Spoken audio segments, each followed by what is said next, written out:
27 রোজার রাতে সন্তান ফোন দিয়া বলে, বাবা আমি আগামীকাল রওনা দিলে রাত 2টা-3টায় গিয়া ঢাকায় নামবো, আমি সাহারি তোমাদের সঙ্গেই খাবো। মা বসে আছে, মায়ের সন্তানের বাবাও বসে আছে, সন্তান আসবে। রাত্র 2টা-3টা হয়ে গেছে, সাহারির সময় হয়ে গেছে, সন্তানের খবর নাই।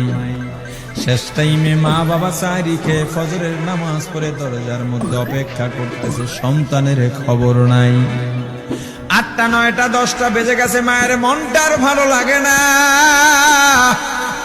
স্বামীকে ডেকে বলে, স্বামীরে আমার সন্তান কই, আমার মনটা ভালো লাগে না, একটা ফোন লাগাও। স্বামী ডাক দিয়া বলে, চিন্তা করো না, ঈদের সময় যানজট থাকতে পারে, চলে আসবে। কিছুক্ষণ পর বাবার মনটাও ভালো লাগে না, বাইরে নেমে পায়চারি করতেছে। হঠাৎ করে একটা ফোন চলে আসছে, সন্তানের ফোন দেখে বাবার সে কি আনন্দ। ফোন রিসিভ করে যখনই সালাম দিল, অপর প্রান্ত থেকে সালামের উত্তরে সন্তানের কণ্ঠ পাওয়া যায় না। বাবা ডেকে বললেন, বাবা তুমি কে? এটা তো আমার সন্তানের কণ্ঠ নয়, তবে মোবাইলটা আমার সন্তানের। ওপার থেকে ডাক দেয়া বলে, আপনি কি এই লোকে, এই মোবাইলওয়ালার বাবা? বলে, হ্যাঁ।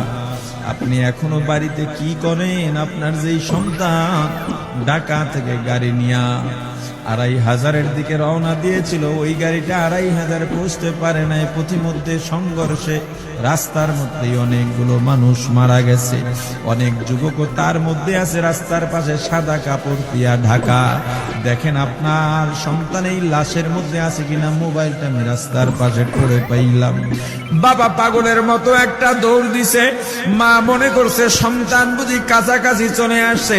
অন্যান্য সন্তানদের ডাক দেয়া বলে, তোরা কে, কোথায়, এদিকে আয়, তোদের ভাই বুঝি কাছাকাছি আসছে। আমার কলিজার টুকরা সন্তান, তোর বাবা যে আগায় আনতে গেছে, তাড়াতাড়ি নতুন চাদর বিছা, বালিশের কভার গুলো খুলে নতুন কভার লাগা, পানি গরম বসা, আমার সন্তান এসে গোসল করবে। আহারে সবাই ফুলের মেলা, ফুলের তোড়া নিয়ে অপেক্ষা করতেছে। 4টা বছর কলিজার টুকরা বাড়িতে নাই, বিদেশ থেকে আসবে। বাবা স্পটে গিয়া দেখেন অনেকগুলো লাশ, সাদা কাপড় দিয়া ঢাকা। একটা একটা মাথার উপর থেকে কাপড় উঠান আর কৌতূহল বাড়তেছে, কাপড় উঠান আর কৌতূহল বাড়ে। হঠাৎ তাকায় দেখে কলিজার টুকরা সন্তান লাশের মিছিলে শামিল হয়ে গেছে। বাবা সন্তানকে ধরে কাঁদেন আর বলেন, বাবা এত আদর আপ্যায়ন, তোর জন্য এত প্রস্তুতি রে বাবা।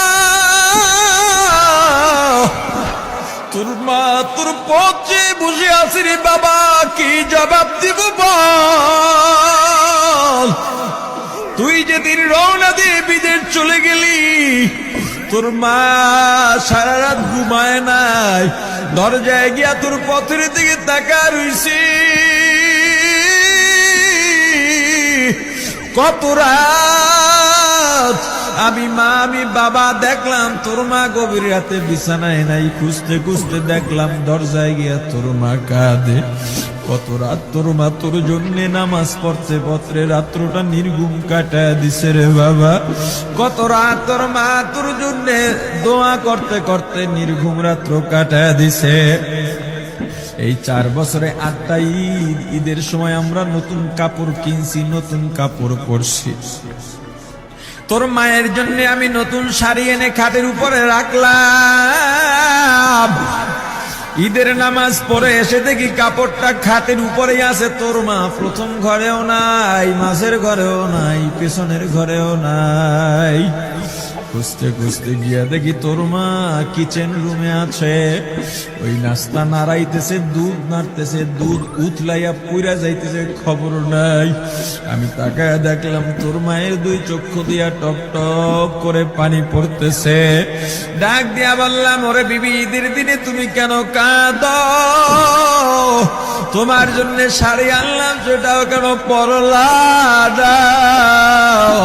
তোর মা জবাব দিয়া বলছে, রে স্বামী গো,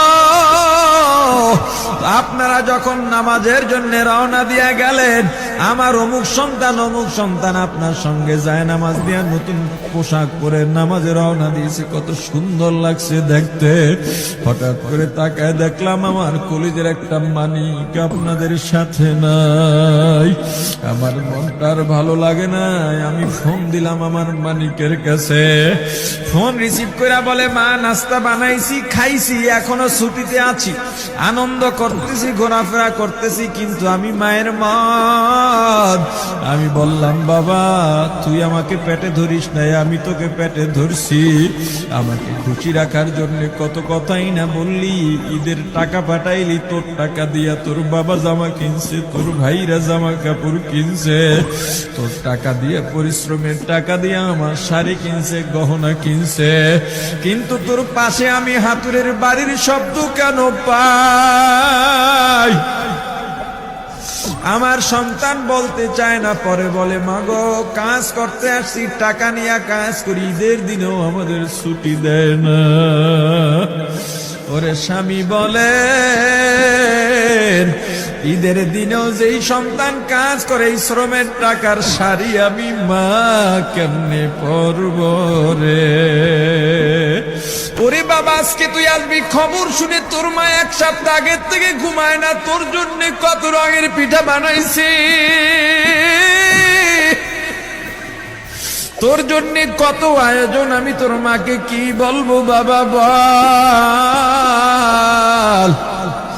বাবা সন্তানের লাশ অ্যাম্বুলেন্সে উঠে বাড়ির দিকে রওনা দিছে।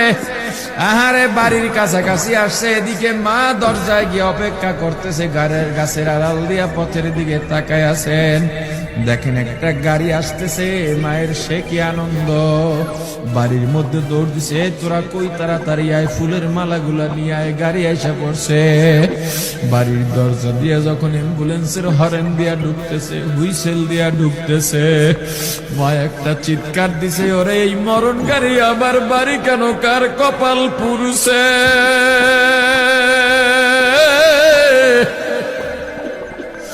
অ্যাম্বুলেন্সের দরজা খুলে তাকায় দেখি কলিজার টুকরা সন্তান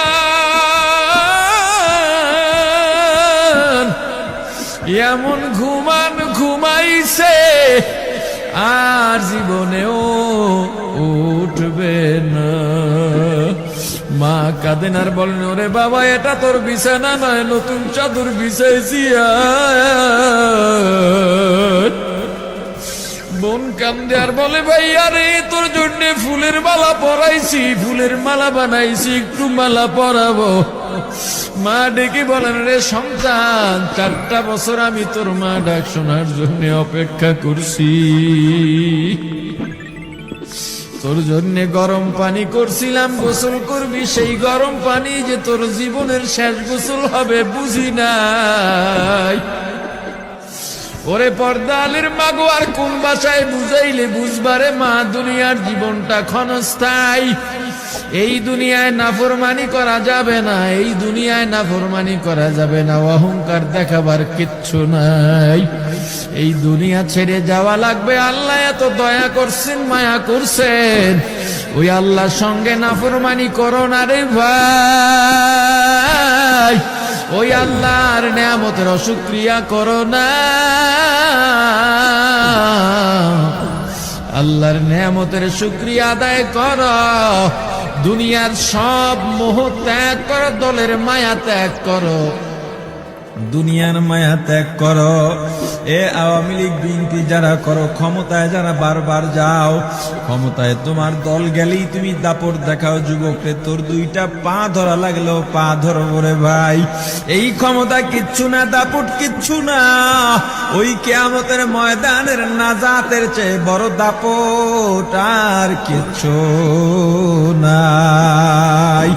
আল্লাহ রক্ত দিছেন, আল্লাহ জীবন দিছেন, আল্লাহর এই রক্ত আর জীবন দুনিয়ার কুফরি পুঁজিবাদী কুফরি গণতন্ত্রের জন্য দিস না, এই রক্ত আল্লাহর জন্য রাখ, এই জীবন আল্লাহর জন্য রাখ। আমার রাসূলের সুন্নাত দিয়া নিজেকে মোড়াইয়া নে, নিজের জীবনটা গড়াইয়া নে, ওই পরকাল হবে তোমার আমার জন্য মহা শান্তির জায়গা।